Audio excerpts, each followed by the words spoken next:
My fiancé demanded, open relationship before the wedding or I'm calling it off. I said, perfect. Then immediately asked out her younger sister, her maid of honor, and her college roommate. 6 years. That's how long Becca and I had been together. 8 months engaged. Wedding venue locked in, invitations sent, cake tasted, photographer booked. The whole 9 yards. We had our rhythm down. I'd come home from the design studio, she'd finish coordinating whatever corporate event she was running that week, and we'd cook dinner together. It worked, until Wednesday night. We'd just finished eating. I was loading the dishwasher when Becca sat back down at the table with that look. You know the one. The we need to talk energy that makes your stomach drop. I've been thinking, she started, fingers drumming on the table. About us. About the wedding. I turned off the faucet. Okay, I love you. I do. But I need to be honest about something. She took a breath. I want an open relationship.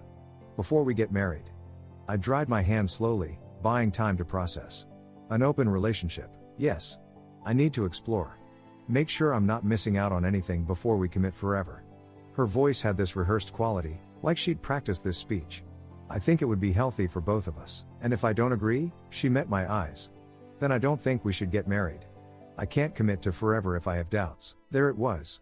The ultimatum. Accept her terms or lose everything we'd built. Here's the thing, I'm good at reading situations. It's part of my job as an industrial designer. You look at a problem from every angle, test the weak points, find the optimal solution. And standing there, watching Becca watch me, I saw exactly what she expected. Panic, bargaining, maybe some tears. She wanted me to fight for her, to prove I couldn't live without her. I wasn't going to give her that. Perfect, I said. Her face flickered. What? I said perfect. Let's do it.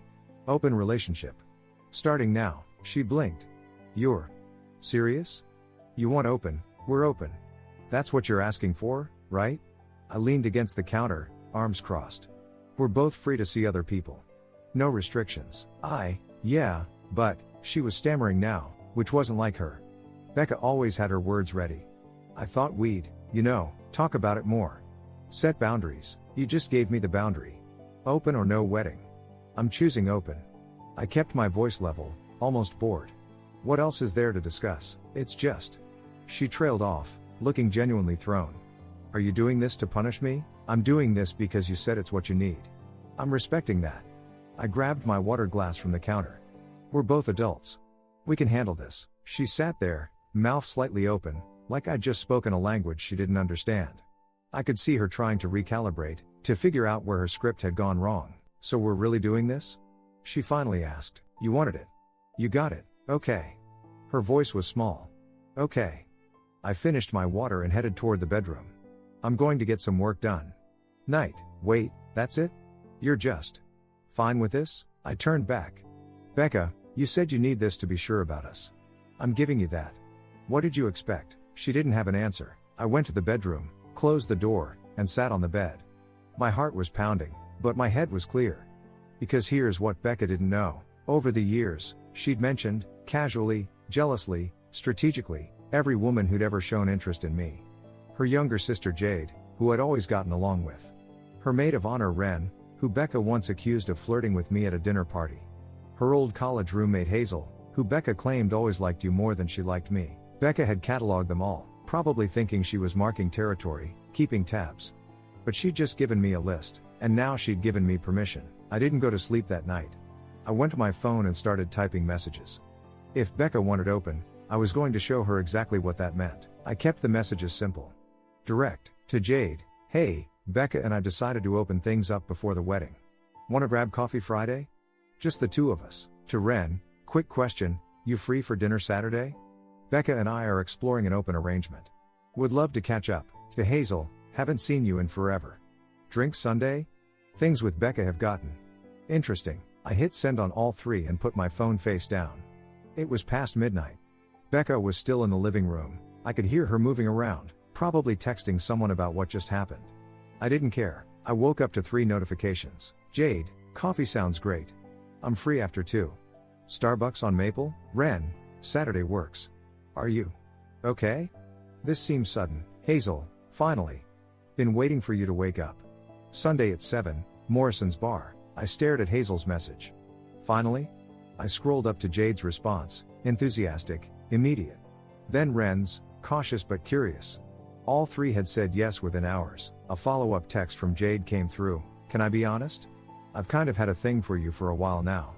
I know that's weird because of Becca, but if you guys are really doing this, I don't know. I'm just glad you reached out. I sat up in bed. Jade was Becca's younger sister, 26, independent, worked as a graphic designer. We'd always gotten along. She was easy to talk to, didn't play games. I'd never thought of her that way because, well, she was Becca's sister. But reading that text, I realized Becca had probably known.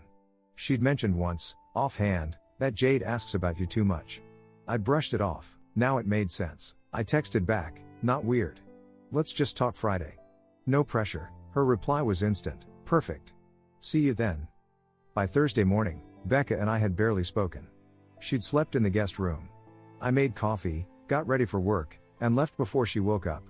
But that evening, we had to face each other. Dinner was tense. Becca had cooked pasta, garlic bread, the works. She was trying. I could see it in the way she kept glancing at me, waiting for me to bring up Wednesday night. To apologize, maybe. To say I'd overreacted. I didn't. How was work? She asked, voice too bright. Good. Finished the prototype for the modular shelving unit. I twirled pasta on my fork. Oh, I've got plans this weekend. She paused mid-bite. Plans? Yeah. Coffee with Jade tomorrow. Dinner with Ren Saturday. Drinks with Hazel Sunday. The fork clattered onto her plate. What? I looked up. Casual. We're open now, right? I'm exploring. Like you said. Her face went pale, then red. You're going out with my sister? And Ren? And Hazel? I took a sip of water. You said you wanted this, Becca. Open relationship. I'm just following through. That's not. She stood up, chair scraping. That's not what I meant. Then what did you mean? I meant we'd discuss things first. Set rules. You don't just go out with my sister and my best friend. You gave me an ultimatum. I cut in, voice level. Open relationship or no wedding. Those were your words. I said yes. Now you don't like it? This is revenge, she spat. You're doing this to hurt me. I leaned back, arms crossed. I'm doing exactly what you asked for. If you wanted something different, you should have been clearer. I wanted, she stopped, realizing she couldn't finish that sentence without admitting what this really was. She wanted me to panic. To beg. To prove I'd do anything to keep her. Instead, I called her bluff. Cancel them, she said, voice shaking. Cancel the dates. No, this isn't how open relationships work. Then how do they work, Becca? I stood now, meeting her eyes. Because from where I'm standing, you wanted the freedom to explore. I'm giving us both that freedom. Equal terms. Unless. I paused. Unless you only wanted you to have that freedom. She opened her mouth. Closed it. Opened it again. Nothing came out. I'll see you Sunday night, I said, grabbing my keys. We can talk then. I left her standing in the kitchen and drove to a hotel for the night. My phone blew up within minutes, texts from Becca, paragraphs of backpedaling, accusations, demands to cancel everything. I read them all. Then I replied with one sentence, see you Sunday night. We'll talk then. I turned off my phone and went to sleep. For the first time in days, I slept perfectly. Friday afternoon, I met Jade at the Starbucks on Maple. She was already there when I arrived, sitting at a corner table with 2 coffees. She'd ordered for me, black, no sugar. She remembered. Hey, she said, smiling but nervous. Hey. I sat down. Thanks for this, of course. She wrapped her hands around her cup. So, open relationship, huh? Her idea, not mine. Jade nodded slowly. That sounds like Becca. We talked for 20 minutes about nothing important, her freelance projects, my work at the studio, the weather. But then Jade leaned forward, voice dropping. Can I ask you something? Why did you reach out to me, honestly? Because Becca's mentioned you a lot over the years. About how we get along. How you ask about me too much. I used air quotes. I figured she was keeping tabs. Testing loyalty. She does that, Jade sighed. She's always done that. Growing up, she'd tell our parents I wanted things I didn't want, just to see if they'd believe her over me. It's a control thing. What do you mean? Like in high school, she told our mom I had a crush on her boyfriend. I didn't. But she wanted to see if mom would confront me, if I'd defend myself, if the boyfriend would feel weird around me. It was all a test. Jade looked at her coffee.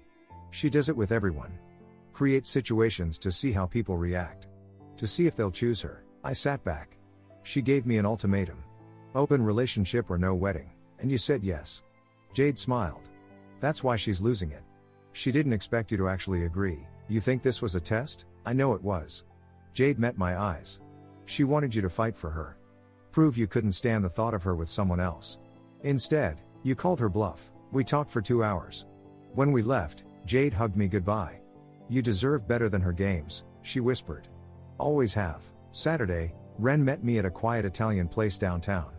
She looked stressed, picking at her salad more than eating. I almost didn't come, she admitted halfway through dinner.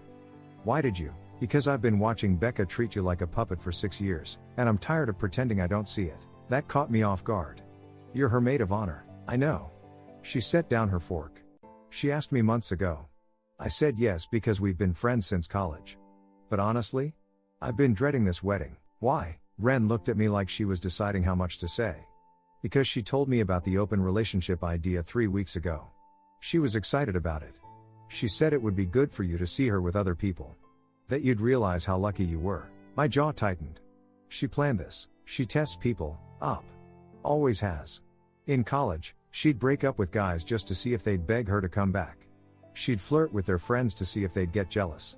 It's a pattern. Ren paused. I thought maybe she'd grown out of it. But when she told me about the ultimatum, I knew she hadn't. And you still agreed to be maid of honor? I hoped you'd say no. That you'd end it before it got this far. She looked at me with something like relief. But this? What you're doing? It's better. She can't control you if you won't play the game. Sunday night, Hazel was 3 drinks in when she finally said what she'd been holding back. Becca's done this before, you know. The testing thing. Jade and Ren mentioned that. No, I mean she did it to me. Hazel leaned forward.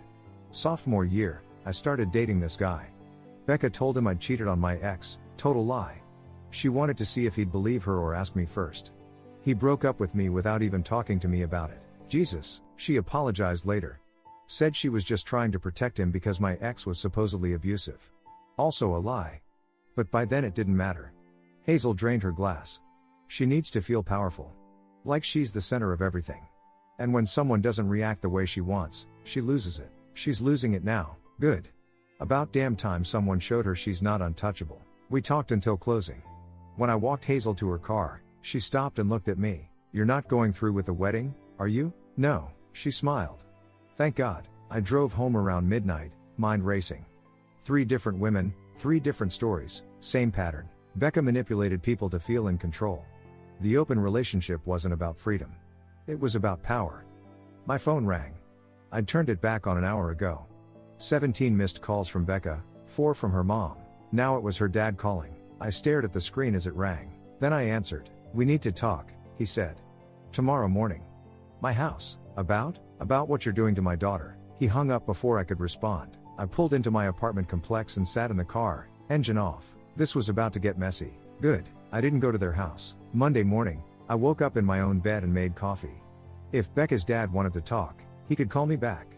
I wasn't jumping through hoops anymore. Around 9, there was a knock at my door. I opened it to find both of Becca's parents standing there. Her mom, Patricia, looked like she'd been crying. Her dad, Gordon, had his arms crossed, jaw set. We're coming in, Patricia said, brushing past me before I could respond. Gordon followed. I closed the door and turned to face them. You're sleeping with my youngest daughter, Patricia started, voice shaking. With Becca's best friend. With her college roommate. Do you understand what you're doing to her? I leaned against the kitchen counter. I'm following the terms, she said. This isn't about terms, Patricia snapped. You're humiliating her. Destroying her reputation. Going after the people closest to her, that's manipulation. Manipulation. I repeated the word slowly. Becca gave me an ultimatum. Open relationship or no wedding. Those were her exact words. I said yes. How is that manipulation? Gordon stepped forward. You know what she meant. You're twisting it to hurt her. What did she mean, then? I looked between them. Because from where I'm standing, she wanted the freedom to see other people. I'm giving us both that freedom. Equal terms. You're not supposed to go after her sister, Patricia hissed. Why not? Jade's an adult. She made her own choice. I kept my voice level. If Becca wanted different rules, she should have said so. She didn't. She gave me an ultimatum and expected me to roll over. I didn't. This isn't how you handle a disagreement in a relationship, Gordon said, quieter now. You talk. You compromise. I tried talking. Becca didn't want to talk. She wanted me to accept her terms or walk away. So I accepted them. I crossed my arms.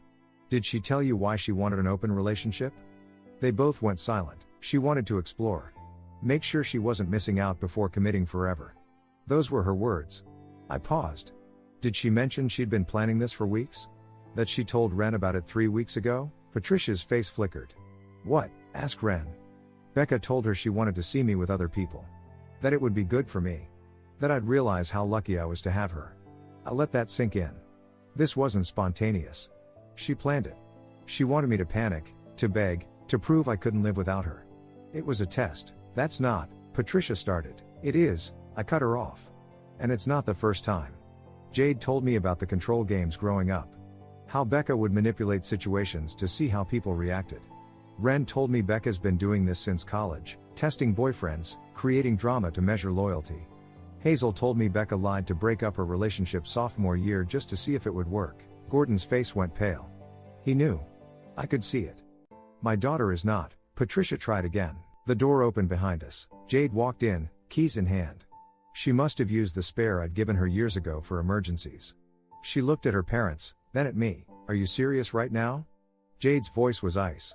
You're blaming him? Jade, this doesn't concern you, Patricia said. Like hell it doesn't. You're in his apartment, accusing him of manipulating Becca? She gave him an ultimatum. She thought he'd beg. He didn't. That's on her. Jade stepped between me and her parents. I've watched her play these games our entire lives. You have too, Mom. You just ignore it because she's your favorite. Patricia flinched. She wanted power, Jade continued. She wanted to see him squirm. Instead, he showed her he doesn't need her. And now she's crying victim because her plan backfired. Gordon cleared his throat. Jade? No, Dad.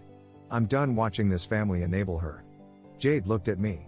Tell them. I straightened. The engagement's off. I'm calling the vendors today. Becca can keep the ring, I don't want anything from this. You can't just, Patricia started. I can. I am.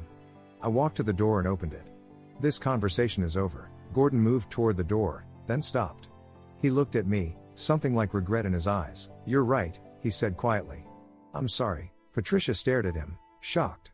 He took her arm and led her out. I closed the door. Jade exhaled. Thank you, I said. You don't have to thank me. You did nothing wrong. She hugged me quickly. I need to get to work, but call me if they come back.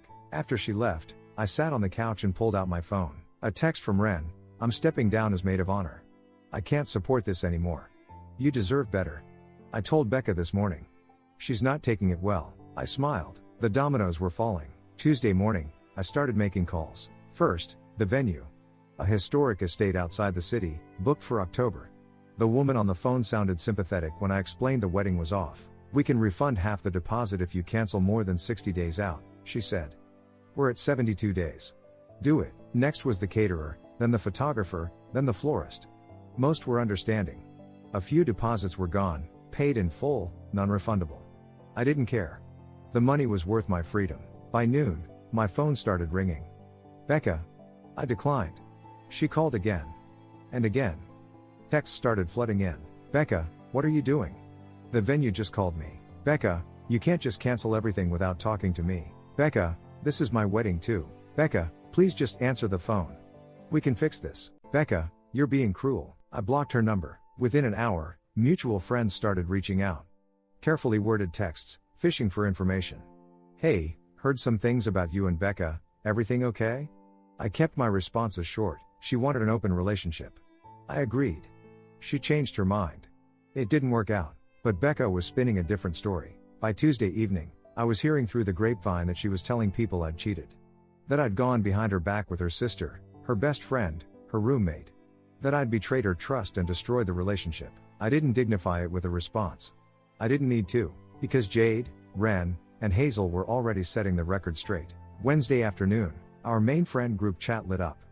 37 people, college friends, work friends, mutual connections. Ren posted. Ren, I need to be transparent with everyone. I'm no longer part of Becca's wedding party. After learning the full context of what happened between her and Op, I can't support her version of events. Becca initiated an open relationship with an ultimatum. Op agreed to her terms. She's now reframing this as betrayal. I can't stand behind that. The chat went silent for a full minute. Then the responses started. Troy, wait, What? Becca wanted an open relationship? Simone, this is the first I'm hearing about this. Kellen, are you saying she lied to us? Ren didn't reply further. She didn't have to. People started reaching out to me privately, asking for my side. I gave them the same facts I'd given everyone else. No embellishment. Just the truth. Becca tried to do damage control, posting vague messages about people not understanding the full story and being blindsided by betrayal. But the more she posted, the more desperate she looked. Then Hazel went nuclear. Thursday morning, Hazel posted on her Instagram story, a plain text post, no names, but anyone who knew her knew exactly what it was about. Reminder: if you play stupid games, you win stupid prizes. Manipulation isn't love. Ultimatums aren't communication. And if you test people's loyalty by giving them impossible choices, don't be shocked when they call your bluff. Within hours, people were connecting the dots. Comments rolled in. Shared to other stories. Becca's reputation was taking a beating. Thursday night, Jade called me. There was a family dinner tonight, she said. Becca tried to get everyone on her side. Mom was backing her up, of course. But Dad shut it down. What did he say? He told her she made her bed and now she has to lie in it. That she gave you an ultimatum and you respected her words. That if she didn't mean it, she shouldn't have said it. Jade paused. Mom tried to argue. Dad told her to stop enabling Becca's behavior. It got ugly. How's Becca taking it? Not well. She left crying. But honestly, she needed to hear it. We all needed to hear it. How are you holding up? I'm fine. Better than fine, actually. I feel like I can finally breathe around her, Jade sighed. I meant what I said Monday. You did nothing wrong. I'm proud of you for standing your ground. After we hung up, I made one more call. The venue coordinator, just confirming, when we cancel, the deposit is split 50-50 between both parties, right? That's correct. Both names are on the contract. Perfect. Send Becca her invoice. Friday morning, Becca tried a new tactic. She emailed me from her work account. I hadn't blocked that one yet. Subject: we need to talk about finances. You can't just cancel everything and stick me with half the bill. I didn't want this. You did this. You should cover the costs. I'm not paying for a wedding that didn't happen because you decided to blow up our relationship. I forwarded the email to my lawyer, just in case, and didn't reply. By Friday afternoon, I'd gotten calls from the caterer and photographer. Becca had tried to get them to bill everything to me. They'd both refused, citing the contracts. She was on the hook for thousands of dollars in deposits and cancellation fees. I felt nothing. She'd built this trap herself. Friday evening, I was finally starting to relax. The apartment was quiet. I'd ordered takeout, poured myself a whiskey, and settled in to watch something mindless on TV. Then there was a knock at the door. I checked the peephole. Becca. She looked wrecked. No makeup. Hair pulled back in a messy ponytail. Red eyes. Wearing sweatpants and an old hoodie, my old hoodie, actually. The one she'd stolen years ago. Another knock. Softer this time. Please, her voice came through the door. Just 5 minutes. That's all I'm asking. I stood there, hand on the doorknob, debating. This was it. The final confrontation. The moment she'd try every trick she had left. Part of me wanted to leave her standing there. To let her feel what it was like to be dismissed, ignored, powerless. But another part of me wanted to look her in the eye one last time. To make sure she understood exactly why this was over. I unlocked the door and opened it. 5 minutes, I said. She stepped inside. Becca sat on the edge of my couch, hands gripping her knees. She looked small. Broken. I stayed standing, arms crossed, keeping distance between us. She didn't speak right away. Just sat there, staring at the floor, breathing shakily. I'm sorry, she finally said. I'm so sorry. I made a mistake. I didn't respond. I shouldn't have asked for an open relationship.